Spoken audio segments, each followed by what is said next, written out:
गवाला नहीं गीत, बस गावे के तरीका थोड़ा 19-20 हो सकेला, लेकिन गवाला ही है। और निमिया के डाढ़ी मैया लावेली झोलू हवा हो के झोली रे झोली कि हो मैया झोली रे झोली ना। और सभी लोग तालियां बजाते हुए बोलेंगे कि मैया मोरी गावेली गीतिया हो के झोली रे झोली ना, कि मैया मोरी गावेली गीतिया हो के झोली रे झोली ना। निमिया के डाढ़ी मैया लावेली झोलू हवा हो के झोली रे झोली ना। निमिया के डाढ़ी मैया मोरी लावेली झोलू हवा हो के झोली रे झोली। ये जो सेकंड वाला उठाए हो ना बड़ा बढ़िया था कि हम झोली रे झोली ना, हम मोरी गावेली गीतिया हो के झोली रे झोली ना, हम मोरी गावेली गीतिया हो के झोली रे झोली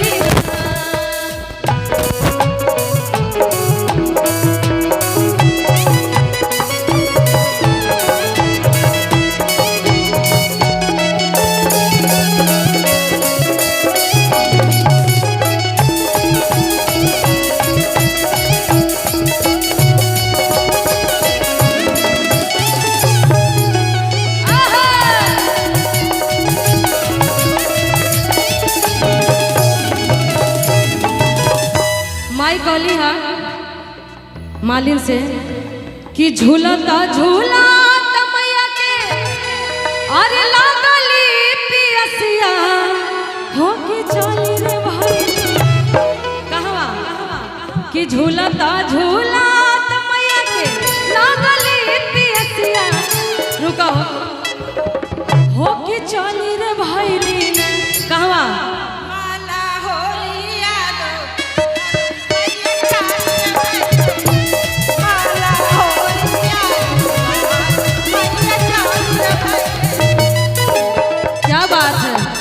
बढ़िया गा रही है।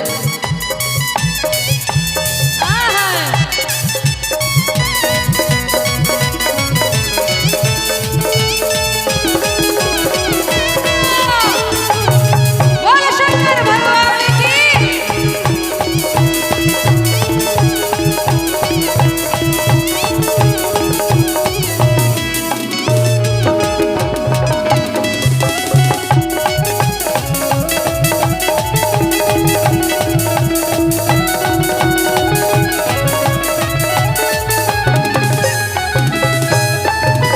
जब मालिन के द्वार पे माई पहुँचली है तो कहली है का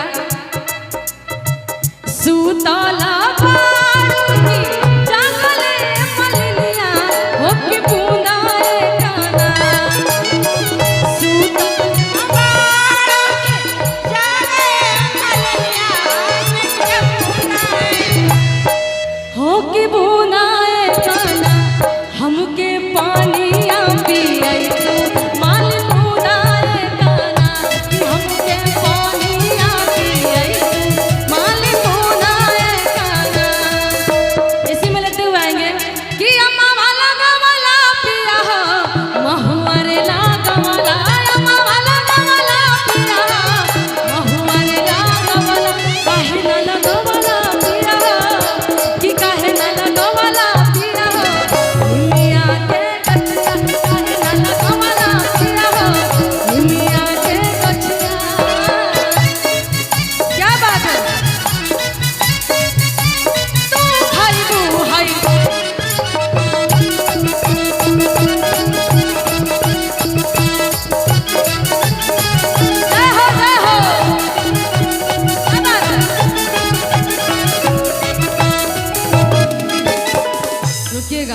तो मालिन कहली है का कहो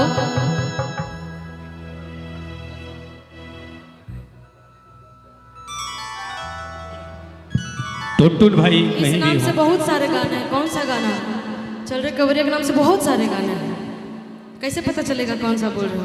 तो आखिर में जब मालिन के द्वार पे गई बड़ी माई तो मालिन का तरीका हरी कैसे में पनिया पियाई मोरी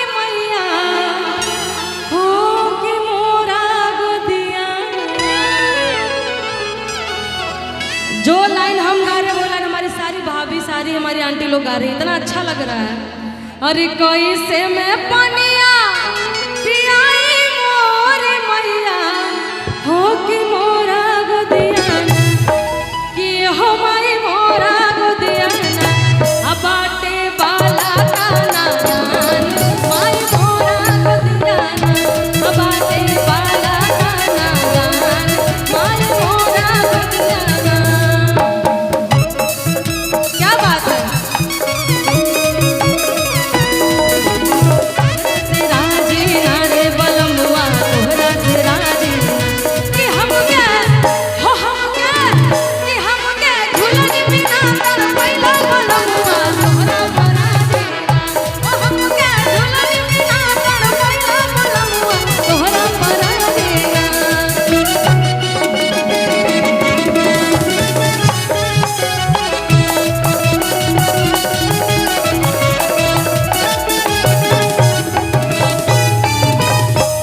और एक और गीत आप सबके बीच में, उसके बाद फिर और भी हमारे साथी कलाकारा, बड़ी अच्छी अच्छी गायिका हमारी छोटी बहनें सब लोग हैं, हमारे भाई अभी गा रहे थे बड़ा ही सुंदर।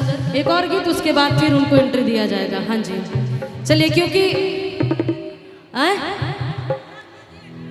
हाँ तो क्योंकि मैंने जैसा कि मैंने बताया मैं बाबा विश्वनाथ के नगरी बनारस से चल के आई हूँ, तो हमारे बाबा के लिए भी कुछ बोलते हुए चलेंगे और बोल बम का समय हम लोग